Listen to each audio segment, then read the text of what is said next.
Hello and welcome to Curated Spaces. I'm Molly Cooper and this is the London edition. In our first ever mini-season, we'll be featuring the best spaces to stay, work and play around the city, from timeless icons to under-the-radar finds. And as well as sitting down with the teams who brought them to life, I'll be bringing you the inside scoop from some pretty amazing people getting up to some pretty great things within travel, design and hospitality. I'm so excited to share all their stories with you, so let's get into it, shall we?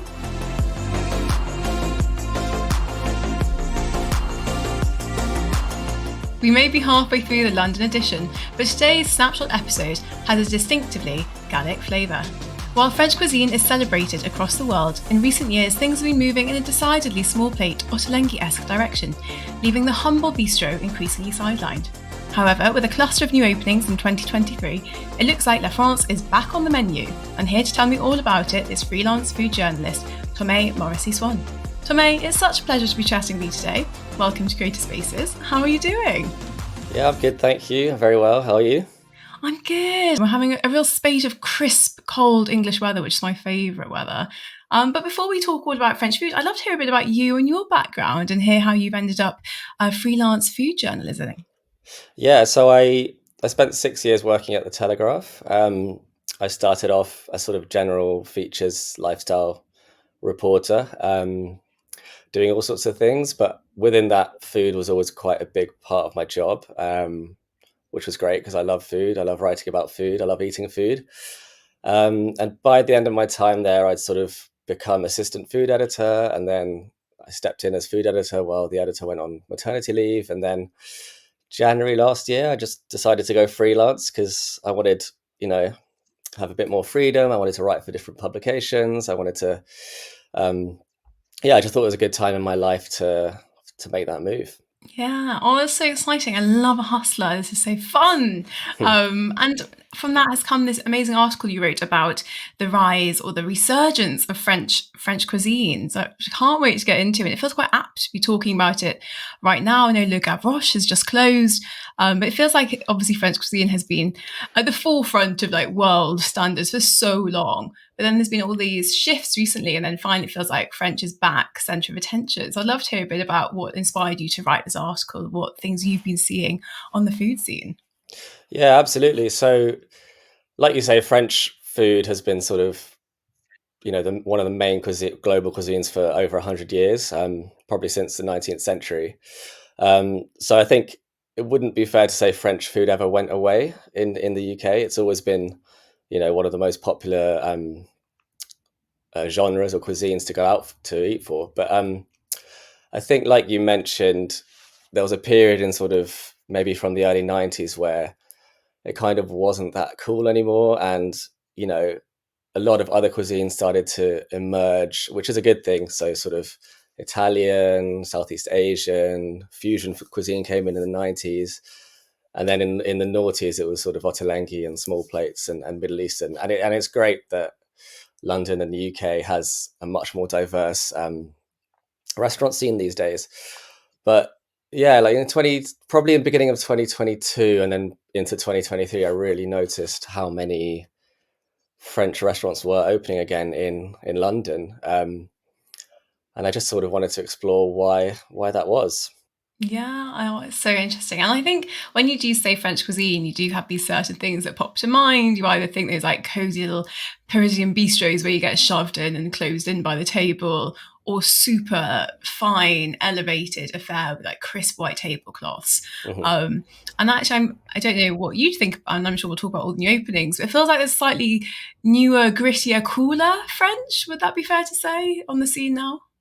Yeah, I think so. I think there is definitely the sort of high end of fine dining that's still very prevalent, and there is the sort of more rustic bistro inspired place, which is where I tend to gravitate towards. But I think also one thing that's driven this trend in the UK is that in Paris and across France there was a big sort of new bistro movement in the last 10-20 years, which is sort of trying to modernize what French bistros are all about, and sort of maybe bringing in some ingredients or some influence from other cuisines. So it's the idea that French food now isn't just set in stone. It isn't just classic sort of steak tartare, steak frite, which all these dishes are great, but there is more room now to play. And I think London has been inspired by that modern French scene, quite heavily inspired by it, actually. Yeah, that's so interesting to know that it's actually a movement that's maybe starting closer to home, is beginning across the channel, and we're kind of seeing the effects of that here. That's really, really cool. Okay, well, let's look back at 2023 then. I know we had so many new openings, not just in French cuisine, but all kinds of restaurants. But focusing on the Frenchies, what were your fave picks, or what places would you recommend people check out if they haven't already? So I might have to go back to 2022, if that's all right with you, because Okay, we'll allow it. there's two spots in London that I think have really kick-started the trend, which will bring us onto 2023. Those two places are Le Deux Garçons in Crouch End, which actually opened in late 21, and their Bouchon Racine is the other one, which opened in late 2022. So these are both inspired by the sort of rustic French bistro where you get sort of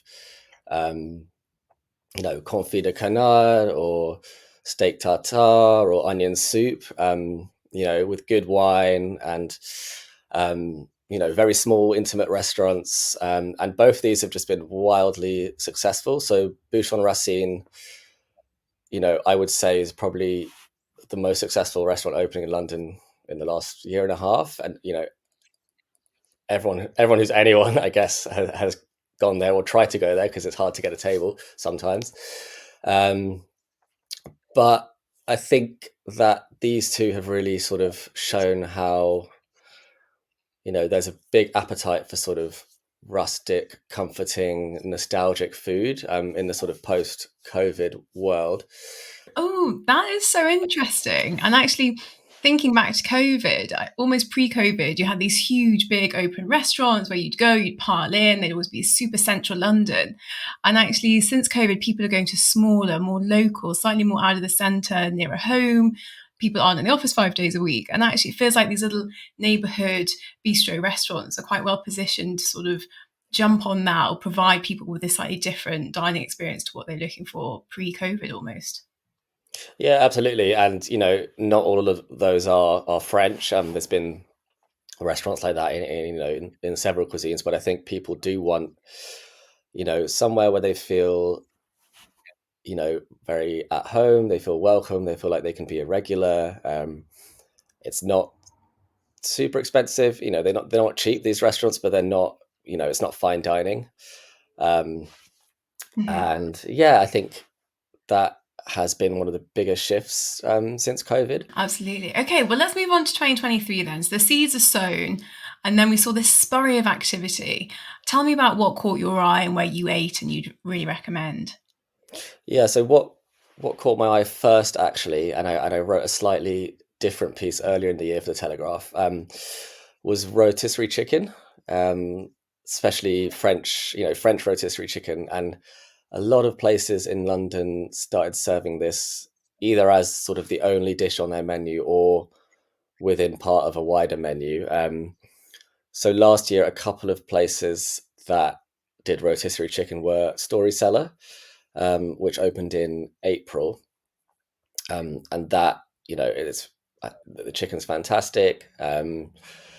It's very, French inspired. It comes with sauces and chips, and it's really, really good. And then another one was Baby Bob, which was opened by the Bob Ricard team, and they opened in September. It was very popular, and they only do rotisserie chicken. So it's sort of the only main they do. So that was like the first thing that caught my eye. And then throughout the year, I just started noticing more and more French openings. So all French inspired, but there's 64 Goode Street on Goode Street, which is sort of a modern take on French food, I would say. And then the 65A in Spitalfields, which opened in September. And that was much more classic, sort of onion soup, moules frites, steak, sort of very classic French bistro food.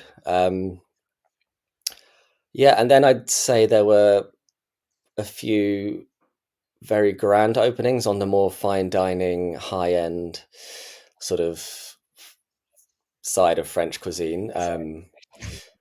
So there's Midland Grand Dining Room in St Pancras Hotel, which is sort of very fancy, very classic French food, snails, steak and chips again, Dover sole, Meunière, which is, butter, parsley, and lemon sauce. There was Café Leperouse at the OWO, the Old War Rooms, I think it's called, which that's sort of an international import. They have one in Paris, they have one in Saudi Arabia, in Miami. So it's this sort of big, grand French restaurant. And the other one was Soca by Claude Bosi. So he obviously runs Bibendum, which has been a Michelin-starred French restaurant in London for a long time. But that's sort of focused on southern, like Mediterranean French cooking, which is very different to the classic bistro French cooking that we often think of. And that sort of brings in another interesting aspect which is sort of regional French food. So restaurants just focusing on a particular region in France, which I think is a trend that we're going to see going forward. I've got a lot of time for that. I loved Rick Stein's journey through France when he's at an oyster festival in the West one week, and then he's making these sorry foodies, people offal, but these white sausages that are just like the blood. So not my cup of tea, but yeah. And I think you're so right that super local, hyper seasonal things are just getting more and more specific and celebrating literally villages instead of whole countries, which is super exciting. Well, looking forward to 2024 then, are there any other, apart from the rise of even more regional or local eateries, but any other trends or openings you're excited for or you think we'll see more of in this French resurgence? Yeah, so one thing that's interesting is, this ties into the regional aspect of it, but Claude Bosi is opening a restaurant called Josephine, I think at the end of January. He's from Lyon, and Bouchon Racine, which I mentioned earlier, is a Lyonnais restaurant, so it focuses on heavy offal, heavy Lyonnais food, and now we're getting another one in Fulham called Josephine, and Claude Bosi sort of promising to offer some similar offal heavy dishes. So I think there's this interesting, there's an interesting appetite for offally, meaty French food, which I probably wouldn't have predicted 5 years ago. And then another one that I'm interested in is called July, and it's in Fitzrovia.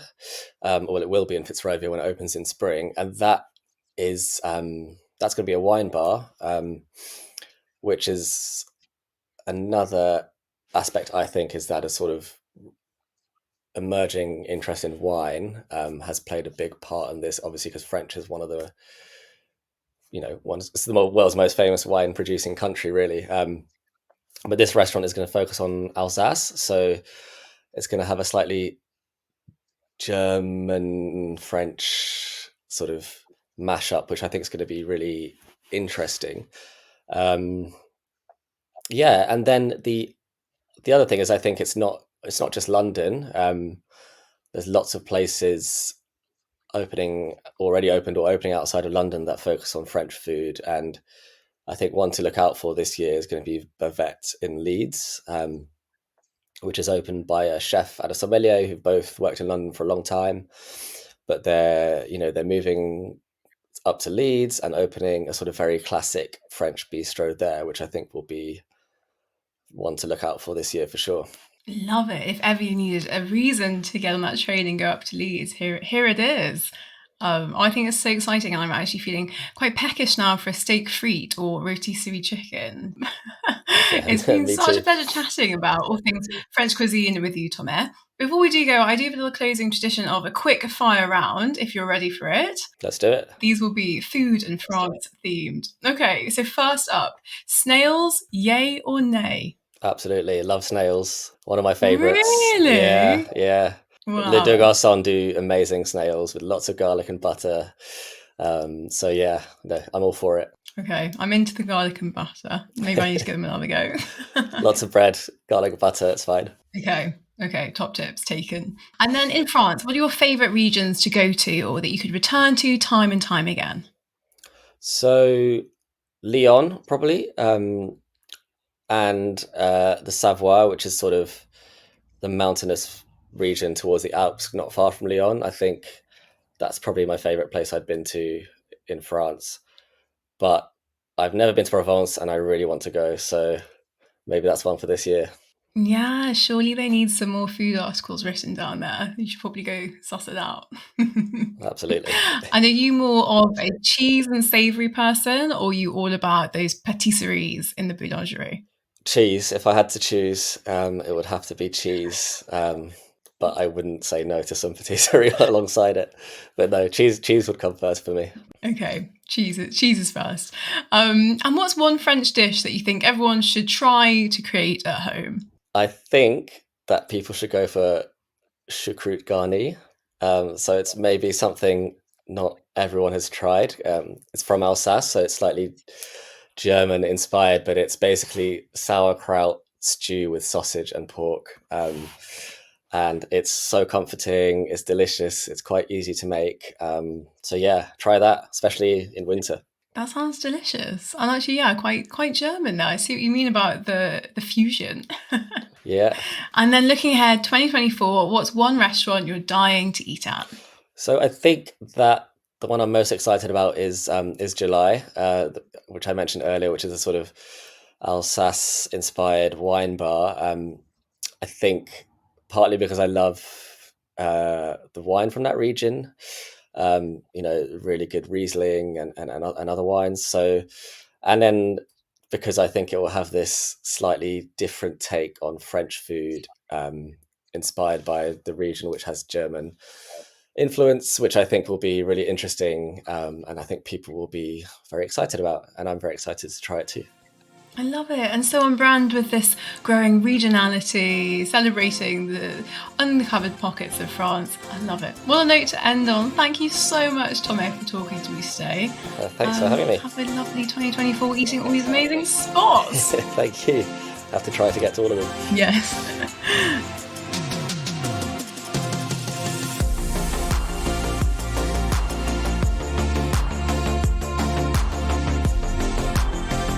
Thank you for tuning into this episode. I hope you enjoyed this conversation, and if you did, please, as ever, go on and make my day by leaving a little review or hitting that subscribe button. There are so many things I'd love to do with Curated Spaces this year, and that just helps make all of it possible. You can also head to our website for loads more content and also some inspiration for your next trip away. So go get planning your next vacation, and I'll see you next time for more of the London edition.